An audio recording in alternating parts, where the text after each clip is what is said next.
Bonsoir Nicolas. Bonsoir, il était le charismatique guitariste du groupe de rock français Noir Désir. Serge Tessoguet vole désormais de ses propres ailes et il multiplie les projets. Il a composé des bandes originales de films ces dernières années. Il a monté le duo Interzone avec le musicien syrien Khaled Al-Jaramani.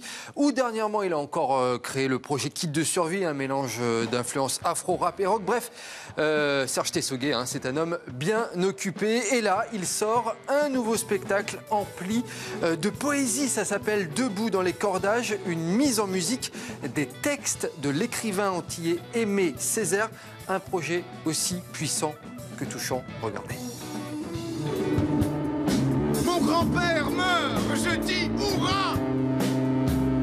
La vieille négritude progressivement se cadavérise.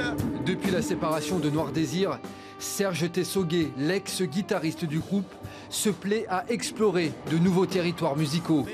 Cette fois, il met en musique Cahier d'un retour au pays natal d'Aimé Césaire, un texte qui a posé les premières pierres de la négritude, courant littéraire et politique créé durant l'entre-deux-guerres. Le Cahier, c'est un texte émancipateur, je trouve. C'est un texte qui appelle à l'émancipation, à une construction. C'est poétique et c'est ancré dans la réalité quotidienne, en fait, de ce qu'on vit. C'est l'appel aussi à reconnaître la différence de l'autre, à l'accepter, plutôt que de le combattre. Debout sous les étoiles, debout et libre. Un texte combatif qui s'entremêle parfaitement aux sonorités métissées du rock, du jazz et du rap.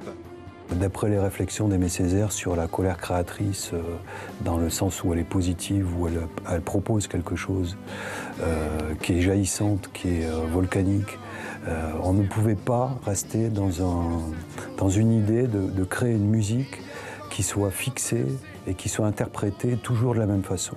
C'est-à-dire qu'il fallait qu'on soit nous-mêmes dans le jaillissement, ne pas réfléchir à ce qu'on va faire musicalement, mais le vivant. Et d'être le bon nègre. À chaque fois, sur scène, une nouvelle œuvre musicale se crée sous nos yeux. Le trio improvise tout du long, renouvelant sans cesse la musique proposée, mais tout en gardant à chaque fois l'essence originale du texte d'Aimé Césaire.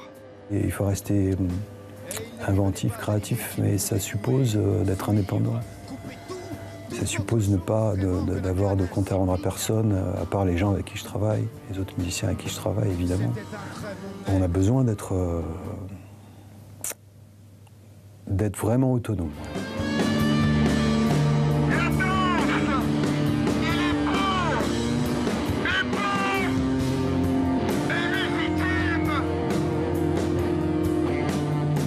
D'être nègre.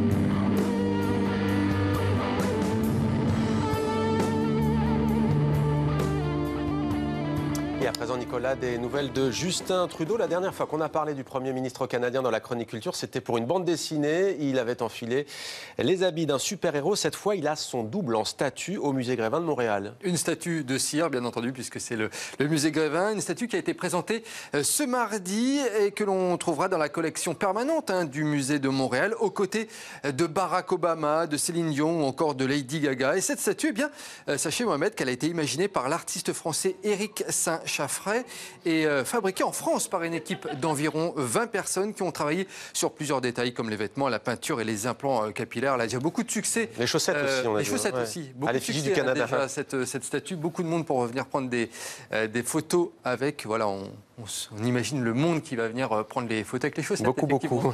La saison des prix littéraires maintenant, Nicolas, qui se poursuit avec la remise du prix Interallié. C'était ces dernières heures, ce mercredi.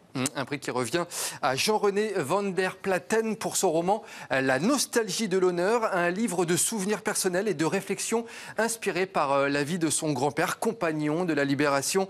C'est la 3e récompense cette année pour La nostalgie de l'honneur qui avait reçu fin octobre le prix Jean Genot et le prix Erwan Bergo également. Le prix Erwan Bergo, c'est le prix littéraire de l'Armée de terre. Voilà pour cette chronique très complète. C'était Demandez le programme. Merci Nicolas. Merci Mohamed.